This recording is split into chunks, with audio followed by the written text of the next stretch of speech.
ہمارے ساتھ محترم علامہ حسن ظفر نقوی صاحب ہیں مجلس وحدت المسلمین نے. انہیں یہ کریڈٹ جائے گا کہ جو برادر اسلام ملک کی عرب ممالک سے زیادہ جو بڑے جلسے جلوس ہوئے، جماعت اسلامی کو بھی ہم کریڈٹ دیں گے، JUI کو بھی، لیکن مجلس وحدت مسلمین تواتر سے اس پر احتجاج کر رہی ہے. شکریہ علامہ صاحب.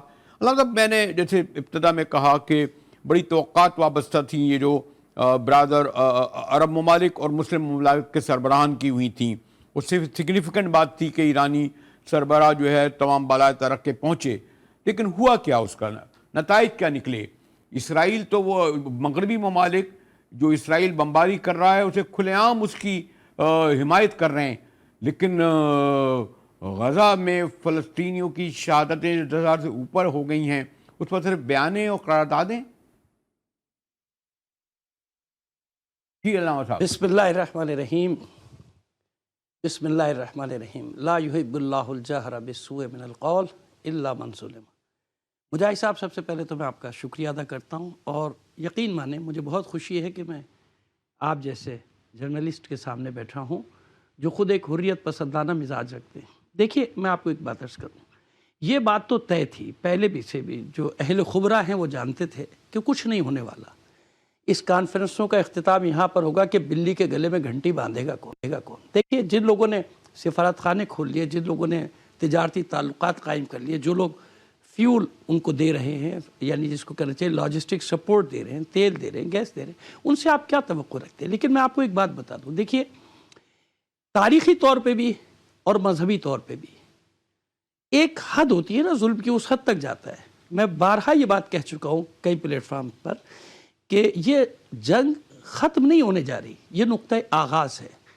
یہ جو دنیا سمجھ رہی ہے نا، خاص طور پہ غربی دنیا، اس جنگ نے دیکھیے نتیجے کیا کیا دیے. یہ سمجھ رہے ہیں کہ یہ ختم ہو جائے گا، ملیا میٹ ہو جائے گا، جب کوئی آواز دینے والا ہی نہیں بچے گا، کچھ نہیں ہوگا، اسرائیل آ کے بیٹھ جائے گا. نہیں، ایسا نہیں ہے مجاہد صاحب.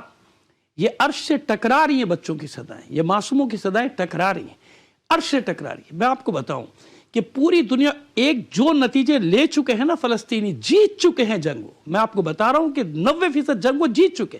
مر جانا شکست نہیں ہے، سرنڈر کرنا شکست ہے. کربلا نے یہ سکھایا ہمیں کہ سرنڈر نہیں کرنا یزیدیت کے سامنے، فرعون کے سامنے، نمرود کے سامنے. سرنڈر کرنے والے کی شکست نہیں. انہی نے مغرب کی جمہوریت کا پردہ چاک کر دیا، منافقت کا پردہ چاک کر دیا، ہیومن رائٹس کا پردہ چاک کر دیا، اسلامی ممالک کے سربراہوں کا پردہ چاک کر دیا. کوئی نہیں بچے گا. یہ جو آگ غزہ میں شروع ہوئی ہے، کیا سمجھتے ہیں؟ دنیا کا ایک تاریخ کا اصول چلا آ رہا ہے. لیکن علامہ صاحب، اس سے ایک بات تو ثابت ہوئی نا کہ یہ ہم اس کو، علامہ صاحب آپ نے دیکھا ہوگا کہ لندن جیسے شہر میں 5 لاکھ لوگ نکلے. علامہ صاحب، پیرس میں، واشنگٹن میں 20 لاکھ لوگ نکلے. یعنی یہ جو شاید اسرائیل کا یہ خیال تھا کہ اس کو ہم یا عیسائی، یعنی وہ جو ایک مذہبی جنگ میں تبدیل کر دیں، عیسائی اور صہیونی ایک طرف ہو جائیں، مودی جیسے چاہ رہا تھا کہ اس طرح ہو جائیں. لیکن اس میں اس بات کا تو یہ آپ بالکل ہمارے مسلم برادر ملکوں کے عوام سے زیادہ بڑی تعداد میں عوامی سطح پر مغرب کے جو میں نے بتایا. میں اسی طرف آ رہا تھا مجاہد صاحب کہ یہ جو فتوحات انہوں نے حاصل کیے نا، اس میں ایک فتح یہ ہے کہ پوری دنیا کے عوام ایک طرف ہے، حکمران ایک طرف ہے، مغرب ہو یا مشرق، حکومتیں ایک طرف ہو گئی ہیں. پوری دنیا کے عوام، حتیٰ میں آپ کو یہ بھی بتا دوں کہ خود جیوز، یہودی جو ہیں، ان کا آرتھوڈکس، آپ جانتے ہیں کہ آرتھوڈکس ان کا ایک فرقہ ہے جو ان کے بالکل خلاف ہے.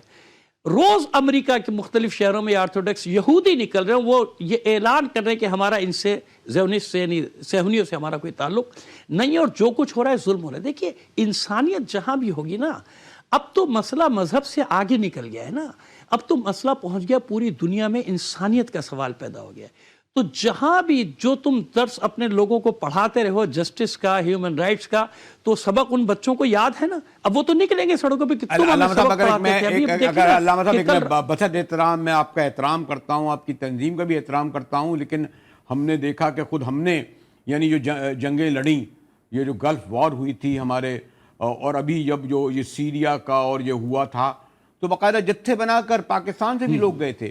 آج تک آپ جیسے لوگ اگر ایک کال دیں، میں نہیں کہتا کہ وہ وہاں پہنچ سکیں گے. کیا وجہ ہے کہ یہ جو ہمارا یہ جو پاکستان اور ایران اور اس راستے میں ہوتے ہوئے علامتی طور پر ہی صحیح، جب آپ کربلا میں لاکھوں کی تعداد میں جمع ہوتے ہیں، جب آپ مکہ معظمہ میں لاکھوں کی تعداد میں عمرے کے لیے موجود ہوتے ہیں، تو آج تک اتنی بڑی جنگ جس میں 10,000 شہادت ہو گئی، آپ علامتی طور پر بھی یہ نہیں کہا گیا کہ ہم جتھے روانہ کر رہے ہیں 372 کا ہی روانہ کر دیتے، 330 کا کر دیتے؟ مجاہد صاحب آپ جو بات کر رہے ہیں نا، یقین مانے کہ یہ تو میں خود یہ بات کر رہا ہوں ہر جگہ کھڑا ہو کر کہ اتنے جہادی گروہ بنے، اتنی تنظیمیں بنی اور مسلمان ملکوں کو تباہ کرنے کے لیے بنی، جس طرف سے بھی گئے لوگ، یمن کو تباہ کیا، عراق کو تباہ کیا، شام کو تباہ کیا، لبنان کو تباہ کیا، افغانستان کو تباہ کیا گیا۔ یہی سوال ہے آج کہ کہاں گئے یہ سارے جہادی؟ نکل گئے نا، فتوے آ گئے جناب، وہاں سے آغا سیستانی کا فتویٰ چلا رہا ہے، آیت اللہ سیستانی کا فتویٰ آ گیا، رہبر کا فتویٰ چلا آ رہا ہے، سب فتوے دے رہے ہیں۔ ہم یہاں اعلان کریں کہ چلو بھائی ہمیں جانے دو، ہم کہتے ہیں ہمیں چھوڑے ان کو، لاکھوں کو، میں ہزاروں لے کے جا سکتا ہوں اپنے ساتھ، میں اگر اعلان کروں گا ہزاروں لوگ جمع ہو جائیں گے کراچی میں۔ معذرت کے ساتھ آپ کو مجھے وحدت المسلمین کو کال دینی تھی کہ آئیں اس سرحد پر جہاں سے آپ گزرتے ہوئے جاتے ہیں زیارتوں پر، آپ کال دیں نا پھر، اور پھر ان سب کو بھی جو ہمارے حضرت مولانا فضل الرحمان، حضرت مولانا سراج الحق، حضرت نام لیتا چلا جاؤں تعداد کم ہو جائے۔ جی میں آپ سے عرض کر رہا ہوں کہ مسئلہ جانے کا نہیں ہے، تو کال بھی دی جا چکی، لیکن مسئلہ وہی جو ان کے اپنے سرحدی قوانین ہیں کہ اس تک پہنچے نہیں، کہ رفح کا بارڈر تک تو کھول نہیں رہا ہے۔ آپ دیکھیں نا، مصر نہیں کھول رہا ہے رفح کا بارڈر، پورا بارڈر کھول دے کہ وہاں لوگ تو جانے کے لیے لاکھوں اب بھی تیار بیٹھے، عراق کی سرحدوں پہ بیٹھے ہوئے ہیں، لبنان میں بیٹھے ہوئے ہیں، لبنان والے تو چلو حزب اللہ تو لڑ بھی رہی ہے نا وہاں، لیکن مسئلہ وہ یہ کہ چاروں طرف تو ہماری اسلامی ملک ہیں، ان سے گزر کر جانا ہے نا۔ جب وہ اسلامی ملک راستہ ہی نہیں دے رہے، مسلمانوں کو راستہ نہیں دے رہے، بھئی تم نہیں کر رہے ہو، ہمیں تو جانے دو، ہمیں تو کرنے دو۔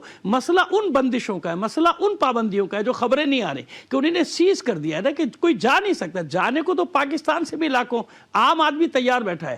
مولویوں کی بات نہ کریں آپ ہم سے نا، وہ بات کہیں اور نکل جائے گی۔ ہم جانتے ہیں کس کا وزن کیا ہے اور کون کس بات جب کرتا ہے تو کہاں سے کر رہا ہوتا ہے، وہ الگ بات ہے۔ لیکن عوام کی جہاں تک بات ہے، عوام تو بیچاری ہر جگہ کی جہاں کی بھی ہو لڑنے کے لیے، دیکھیں نا اردن کے لوگوں نے آج احتجاج کیا، سرحد کی طرف گئے، ان کو مار کے بھگا دیا گیا۔ مسجدوں پہ مصر میں یہ ہو رہا ہے کہ گاڑیاں پولیس کی کھڑی کر دی جاتی ہے جمعے کو، کہ باہر نہیں نکل سکتے احتجاج کرنے کے لیے۔ جب مسلم ممالک جن کی سرحدیں ملتی ہیں وہ اپنی جس کی سرحد ملتی ہے وہ احتجاج نہیں کرنے دے رہے، وہ جانے کہاں سے دیں گے لڑنے کے لیے؟ یہ مسئلہ پیش آ رہا ہے مجاہد صاحب وہاں۔